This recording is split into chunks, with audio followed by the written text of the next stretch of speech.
Hello, everybody, and welcome to Wonder Goal, the soccer betting podcast from the Action Network. I am your host today, BJ Cunningham. Michael Leboff is out for an episode. I'll be joined by my friend and co-host, Anthony Dabbundo, in just a second. But first, I need to tell you that Wonder Goal is presented by Bet365, the world's favorite sportsbook brand.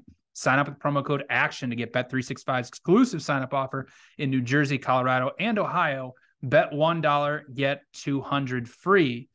All right, we're coming with you with a little midweek Premier League action. We have 6 matches on the docket. Then we'll touch a little bit on a little DFB Pokal, maybe some Coppa Italia semifinal, Copa del Rey semis. All right, there's only one place to start. It's on Tuesday at 3 p.m. Eastern time at Stamford Bridge. The Graham Potterless Chelsea will be taking on Liverpool. Chelsea sitting at plus 145, Liverpool at plus 180 with the draw sitting at plus 240. We are recording this on early Sunday evening, so the news of Graham Potter's sacking just came out. So we are reacting to this live. I'll kick it to you first, Anthony. I think it's generally, if they're not getting Nagelsmann right away, I think it's generally insane that they sacked Potter at this juncture and not before the international break. Yeah, I can't imagine that well, right before the international break, they were actually doing pretty well in terms of form. You know, they had some pretty good results. They advanced in the Champions League. They had beaten Leeds. You know, the performances seem to have started to turn, and especially the results, more importantly. And I said on the show that, I didn't think Boehly was stupid enough to get rid of him this quickly. And I still think that the only reason you would do that is if you knew you had Nagelsmann and that you could get him, because it doesn't really make a ton of sense otherwise. Like, I love Graham Potter. I think there's clear evidence that he had turned things a little bit at Chelsea from an underlying performance perspective. They finally had N'Golo Kante back in the team, which was something that, they have not had all season long. And they played really well against Villa for the most part. I know that the final score, they lost 2-0 at home, and it's a results industry. And that's how, that's how managers and clubs judge their, talent and their managers themselves. But they had been much better, really since probably, middle of January. I had them, macro football analysis has them plus 0.63 XG per 90 since New Year's Day. Now, the actual goal difference per 90 was negative. They were one goal below par. So the main reason was finishing. I mean, they were producing 1.64 XG per match and scoring about 50% of their chances. 50% of that expected value level. That's just never going to be sustainable for a manager to override, because at the end of the day, it's results and they weren't getting them. So, he has to go and they're going to have to shake things up. I don't really think it changes my opinion of Chelsea particularly much. It'll be fascinating from a drama perspective. I still like them on Tuesday against Liverpool. I was planning to bet them either way, at home as a pick'em. But yeah, I mean, I just think that, this is like the island of the misfit toys. Somebody had a tweet today and they said, if you had to pick Chelsea's best 11, who would it be? And you'd get like 8 different answers. I don't know. And then that kind of was hard. Mudryk hasn't really taken. Felix been good, but the finishing hasn't been there. Havertz has been good, but the finishing hasn't been there. So all of these like weird pieces, not really quite fitting together, has led to a weird situation. But again, I think it was a mistake. And I'll keep saying that, even as the performances will probably stay the same and the result will improve going forward. No, I agree. It's definitely a mistake. Not only that, but for Chelsea to spend the amount of money that they did with that, and they kept saying, like, we have this long-term plan. We have this long-term plan under Potter. We're not going to, panic, because obviously, Arsenal is the model, right? They held on to Mikel Arteta even through the hard times, and look what they got the reward for it. So, yeah, I think the timing is just generally insane. Like, I mean, you're playing Real Madrid in less than 2 weeks' time in the Champions League to progress. And now you're going to probably be doing that under interim manager unless they get the Nagelsmann deal across the line very, very soon. So I think it's generally insane. As far as their matchup against Liverpool is concerned, I mean, Liverpool, yet again, like another really poor performance away from home. Diabolical. The problem is, and it's something we've been talking about for a long time now, it's like Liverpool's team is designed to set up to be able to press high, to be able to win the ball in the final third, get it going forward. They're also set up to be a very possession-dominant team. Suddenly, when they're not able to hold that type of possession and they're the one getting the field tilted on them, you see how lost they are and how much they struggle to play that type of low block. I mean, again, against not United City, they had a passes per defensive action of 17.5 and forced just one high turnover. Like, that is not a Jurgen Klopp Liverpool. So they give up 4 goals, they give up 2.4 expected goals to City, and they just romp them in the second half. So in this match in particular, I was going to say, if Potter was in charge, I was assuming that Chelsea was going to be able to sustain a lot of possession, tilt the field. I mean, they did have over an 80% field tilt against Villa, and they create over 2 expected goals, and just nothing finds the back of the net. And suddenly, Potter gets sacked. So we'll see what happens. This is also the rematch of the thrilling 0-0 draw on January 21st that, around 3 expected goals were created. Liverpool still have glaring defensive issues that don't seem to be solved anytime soon. And their defense has been pretty poor away from home. So Liverpool has essentially 2 choices in this match. They can play passive like they did against City. They can sit deep and they can look to counter Chelsea, or they can try and press them high or do some type of hybrid pressing to be able to win the ball in the final third and catch Chelsea out of position. Well, Chelsea is one of the better teams in the Premier League at playing through pressure. They're 6th in offensive passes per defensive action. So there's really no good method for Liverpool essentially stopping when they have to go up and face one of these big sides. They've had good defensive performances against Palace, good defensive performances against Wolves, but Chelsea is a completely different animal. So, and I don't know if it's going to be a new manager type bounce, because the general census that I had, I mean, maybe I'm wrong, I'm not in the Chelsea dressing room, but it seemed like that they liked Graham Potter. It didn't seem like they absolutely hated and wanted him gone, unlike Antonio Conte with Tottenham. So so I'll be on the over here, over 2.5 at -115. I think is a little low given what happened in the previous meeting and how bad Liverpool's defense is. So, and I do project a lower 3 goals for it. So over 2.5 for me in Chelsea Liverpool. All right. Yeah, look, I think if you want to think about kind of how the market responds to your managerial firing, Chelsea took money against them in this Liverpool match on Tuesday after the firing, and Chelsea went from +112 to +150 to advance against Real Madrid in the Champions League. The first leg, Real Madrid went from -120 up to about -140 consensus now. So the market said, "Oh, you fired Graham Potter. Well, he's so bad that we now think you're worse." So obviously, the market had respect for Potter, and no market really downgraded them off of yesterday's performance. No, I keep tabs on kind of the lines. And they didn't. And so, it's clearly not a plus EV firing based on the current situation. We'll see who they hire and we'll see what happens. But I will be happy to bet Chelsea at a better price going forward if they're going to give me a discount, because I still think this is, it's the first game. You expect some kind of response. Right. And again, the positive variance that we've talked about for months. I've talked about for months, especially. So I like Chelsea. Yeah.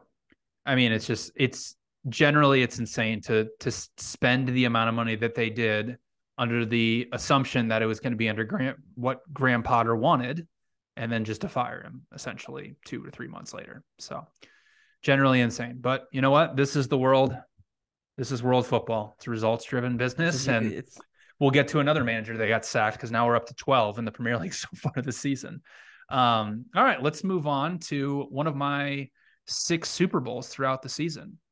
Manchester United hosting Brentford on Wednesday at 3 p.m. Eastern time. Manchester United is somehow a -167 home favorite. Brentford sitting at +450 with the draw sitting at +300. I think everybody knows where this conversation is going to go, Anthony. Manchester United is still going to be without Casemiro.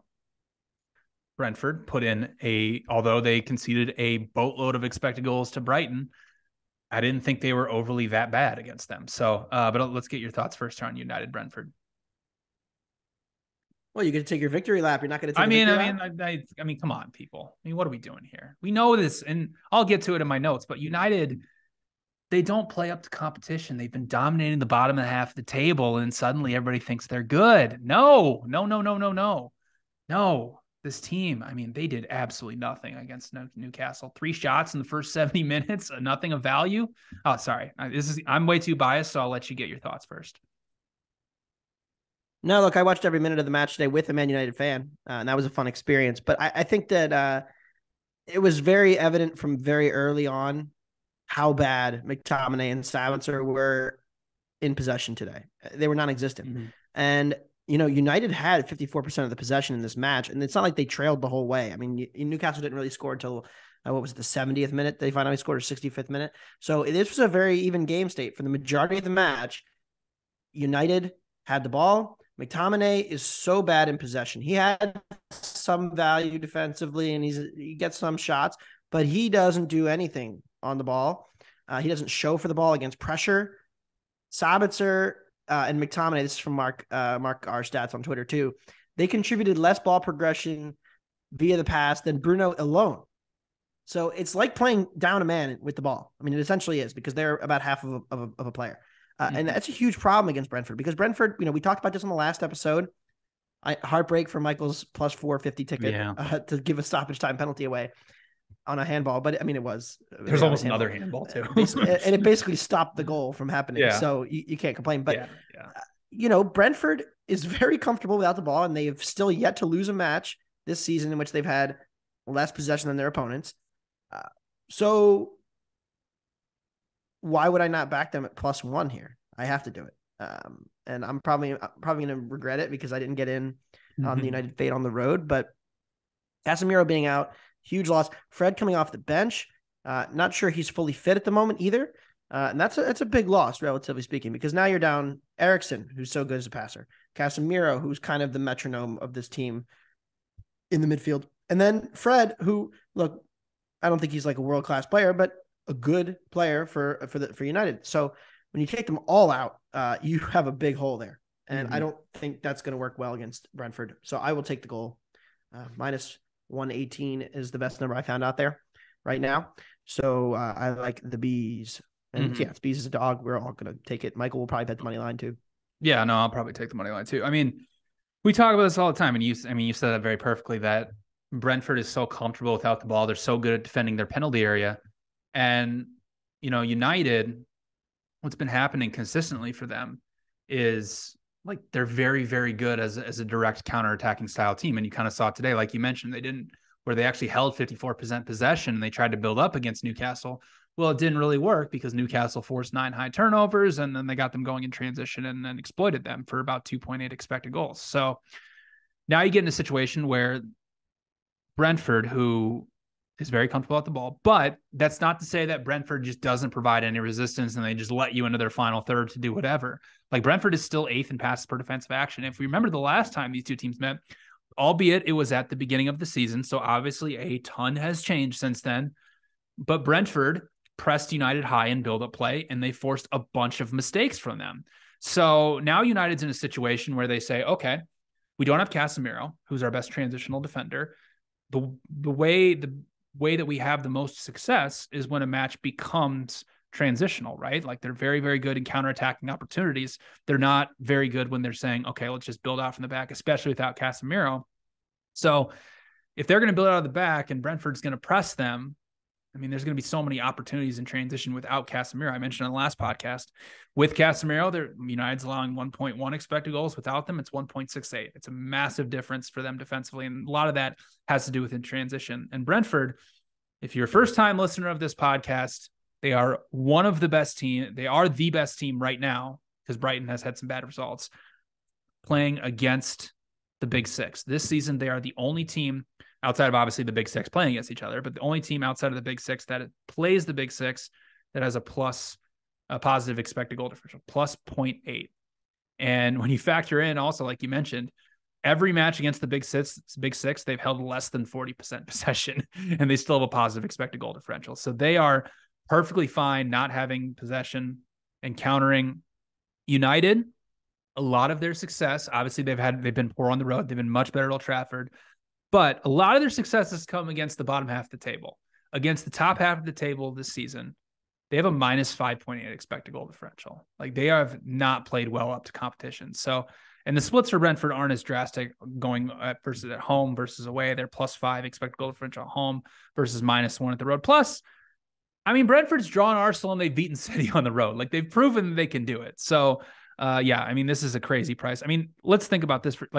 The way that Brighton's playing right now, I know the results haven't been there, but I mean, this is United's price just a little bit above Brighton right now. without Casemiro, are they generally that much better than Brighton at this given juncture? No, they're not. So I have United projected at -105. So yeah, I love our B's plus. I'm with you on +1, and I'll probably be sprinkling the money line as well. All right, let's move on to Tuesday, 2:45 p.m. Eastern time.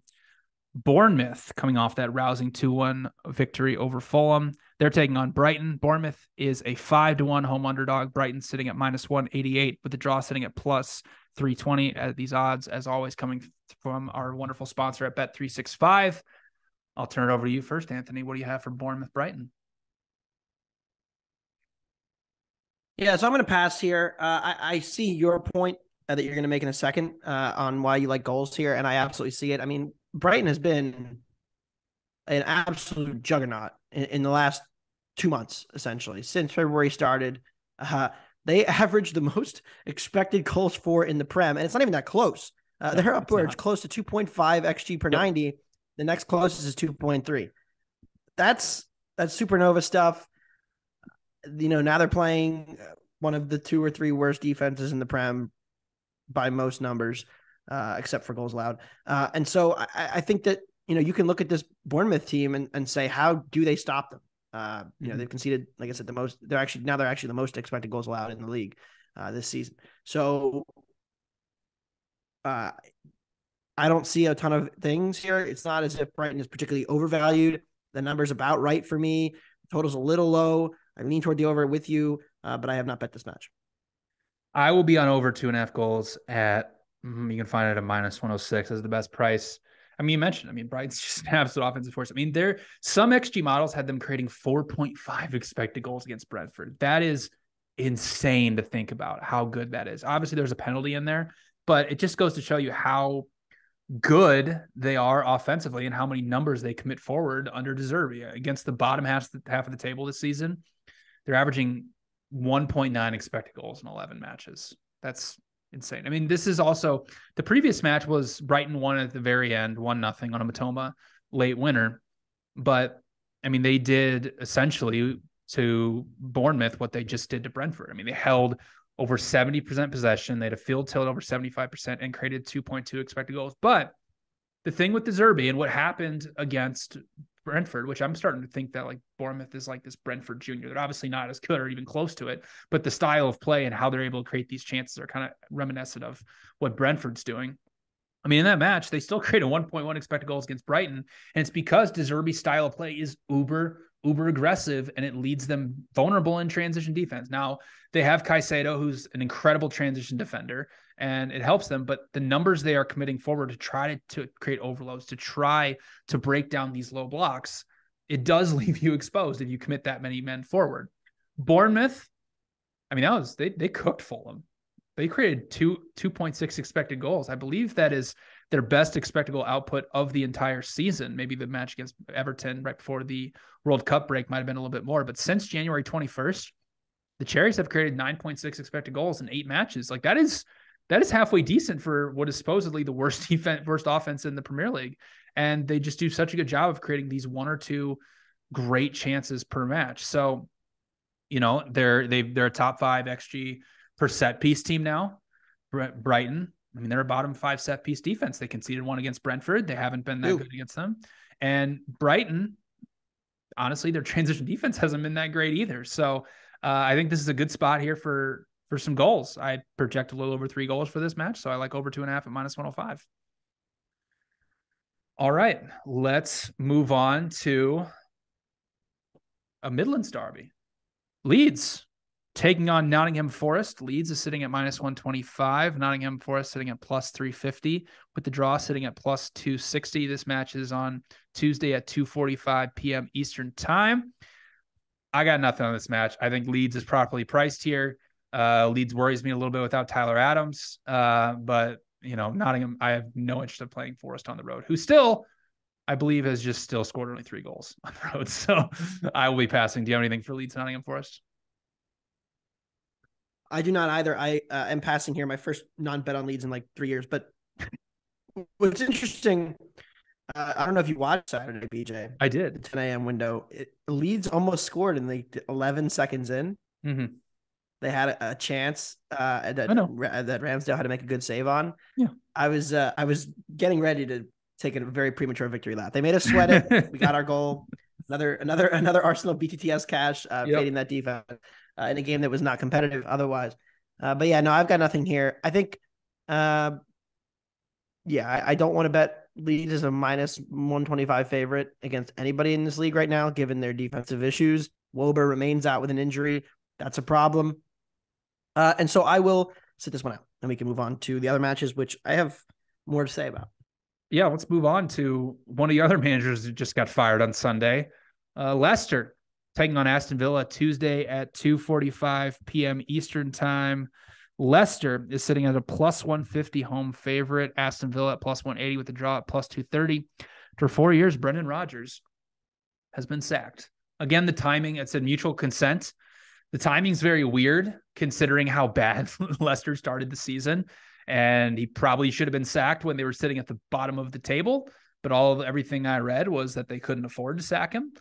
So it looks like they maybe found some mutual consent where both parties are happy. But I mean, Leicester, I mean, they got Roy Hodgson on Saturday. I mean, Crystal Palace destroyed them. I mean, it was insane. How I mean, I tweeted it out at one point once Leicester went ahead on the goal. I mean, shots were 21-3. I mean, I don't understand what's going on at Leicester, but I have nothing on this match. I think that the price is generally fine. I still don't really want to back this Leicester team, but you do. First time all season. Yeah. I backed them against United. So I mean, from a buy low and sell high perspective, this is a great situational spot. This is a great market spot. The look ahead here was Leicester plus 125, 120. We got a ton of market movement because they got the shit beat out of them by Crystal Palace, and because Villa got a road win at Chelsea that was entirely undeserved. Look, Villa's up to 9th in the table, and look, I have a bet on them to be the top non-Big Six team that has some life. We're only 6 points behind there, so it has some life. But really, if you look at the underlying numbers of this Villa team, they continue to be extremely average. They're unbeaten they've had a very nice unbeaten run here. 5 straight matches in the league unbeaten, 4 wins and a draw. They have had generally okay performances. They had won 3 of them on XG, but again, they go to West Ham, they go to Chelsea, they get outplayed pretty solidly, and they get results from those matches despite conceding over 2 XG in both of them. And it's continuously the same problem. I mean, they have been Emery is insistent on playing out from the back. And look, they played with fire on Saturday against Chelsea. They got away with it. They're winning right now. Therefore, they keep getting away with it. They're not going to keep getting away with it forever. And I think that's the kind of style that Leicester needs here. I've said this all year. I don't think Leicester has no talent. I don't think they're one of the 3 worst teams in this league. They're now sitting in 18th.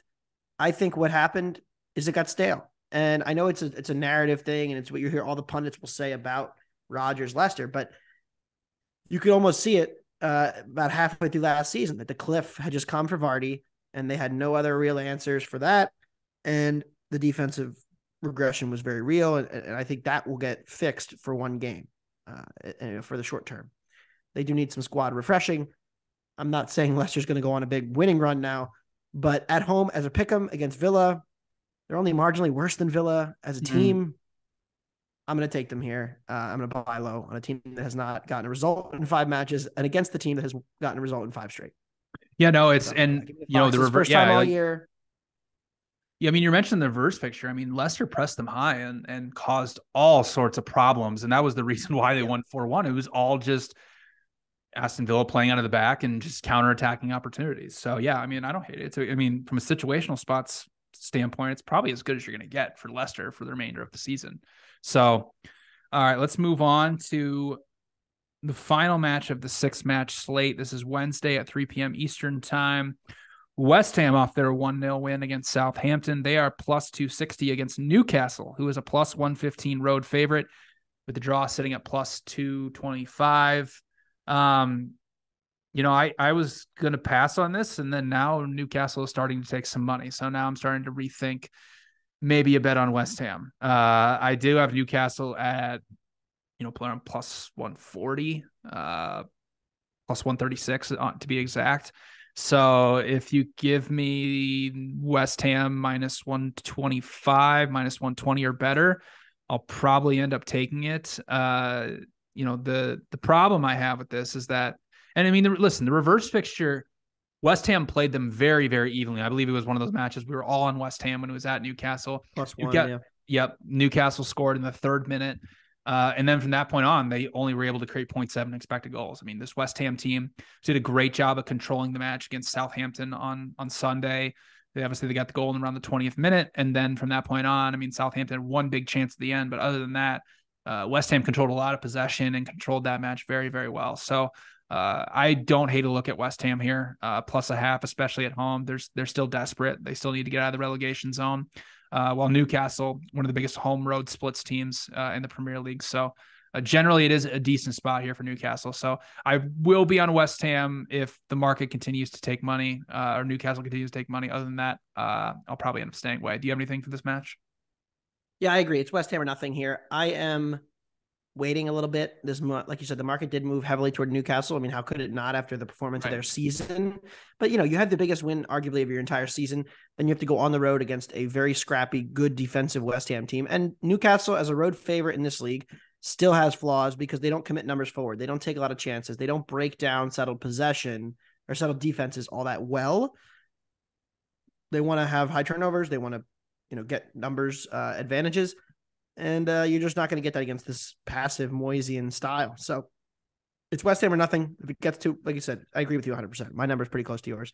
If I get +0.5 at a little bit less juice, I will be on the Hammers to win that one. But yeah, Newcastle, I mean, top 4 races. I'd say, yeah. Newcastle, Brighton, Liverpool, Spurs. All in that race for those 2 spots. Yeah, I mean, it was a great weekend for Newcastle top 4 bettors. I mean, that was with Brighton drawing, and we still have recording this on Sunday. We still have Tottenham Everton on Monday, which should be a rousing match as well. Banger. Which should be a banger. A wonder goal derby. But yeah, all right. So that'll do it for the Premier League slate. Let's move on to some cup matches from around Europe. Let's start with in the Bundesliga with some DFB Pokal in the quarterfinals. The headliner is going to be Leipzig against Dortmund, which I'm going to be on the same side as you, but I'll let you discuss it first. It's the Marco Rose love triangle bowl again. Yeah, I mean, we talked a lot of Der Klassiker on the show with Eric last week, and what would we get from Bayern? That Dortmund match, man, like the first 10 minutes, I thought Dortmund played really well. They were in the game. They were causing problems. You could just see it on Kobel's face. As soon as he whiffed, the game was over. They never recovered. I mean, it was embarrassing. And look, Bayern is clearly the better team. They're at home. They won, whatever. But the first goal and the third goal, I had under, so I was tilting, but I lost again. But just seeing, the guy who's been, the best goalie in the league, arguably this season, who's been elite as a shot stopper for more than a year now, have those 2 blunders was hilarious and sad at the same time. But the title race is not over. However, I do think there's a hangover problem there. Like now you go on the road to Leipzig. Leipzig just had an embarrassing home loss to Mainz. They got destroyed at home against Mainz. Their top 4 hopes are in trouble.